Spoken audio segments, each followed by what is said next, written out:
siyang i-fry at inares ko na siya sa malinis na lagyan. Nag-fry din ako ng potato at nagawa ako ng tahi na sausawan. At ngayon, ready to serve na siya and ready to eat. هاي روز. Hi, madam. How are you? Fine, madam. الحمد لله. اليوم روز بتوريكم طريقة البروستد. يلا روز. Hello mga bayan, magagawa ako ng chicken broasted. At ayan, niready ko na itong 2 chicken. Hiniwa ko siya ng 4 piece. At niready ko na itong breadcrumbs na gagamitin ko mamaya. At naghiwa ako ng 1 onion small piece, 3 garlic small piece, at itong salt, darsin at hill. Gagamitin ko sa boil. At ito gawin salt, muharat powder, paprika powder, at garlic powder, at 2 tablespoon ng white flour. Yan, ilagay ko na sa pot yung water at ilalagay ko na itong salt, darsin at hill. At add ko na rin itong chicken. Pakuluan ko lang siya ng 15 minutes. بنات طريقة البروستد هذه روعة، اعتمدوها مرة حلوة. أنا نسلق الدجاجة شوي ربع ساعة، بعدين نتبله ونقلي. بتشوفون شلون الطريقة مرة حلوة. Ayan, after 10 minutes, tanggalin ko na yung chicken. Lagay ko dito sa Pyrex. Ayan, at magkuha ko nitong pinaglagaan ko yung water. Lagay ko dito sa blender, amount ng 1.5 glass. Lagay ko na dito yung hiniwa kong onion.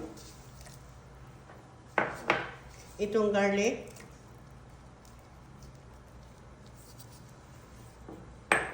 Lagay ko itong muharat at salt. At add ko na itong white flour. At i-blend ko siya. At ibubuhos ko na dito sa chicken para i-marinate ko siya.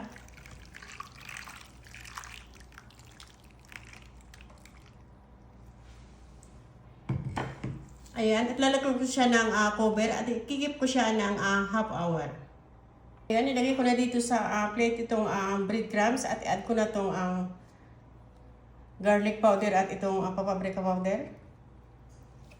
Mimix ko siya.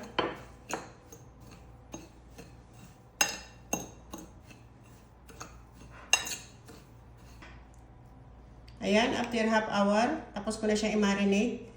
Ilagay ko na siya dito sa breadcrumbs.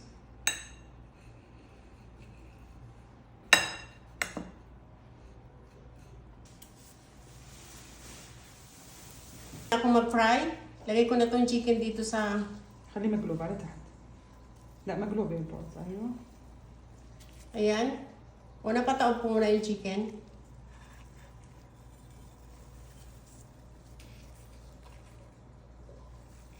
بنات بنقليه في الجهاز الجميل هذا من السيف جاليري. روعة للقلي وميزته ما يحرق الزيت، يقعد معكم الزيت أكثر من مرة لأنه بالكهرباء فما يحرق الزيت، هو يتحكم بحرارته. طريقته سهلة، تحددون اللي تبغونه طبخ أو شوي أو قلي. اخترنا الحين قلي، درجة الحرارة 240 والحين بنقلي فيه. Ayan, start ko na siyang i-fry.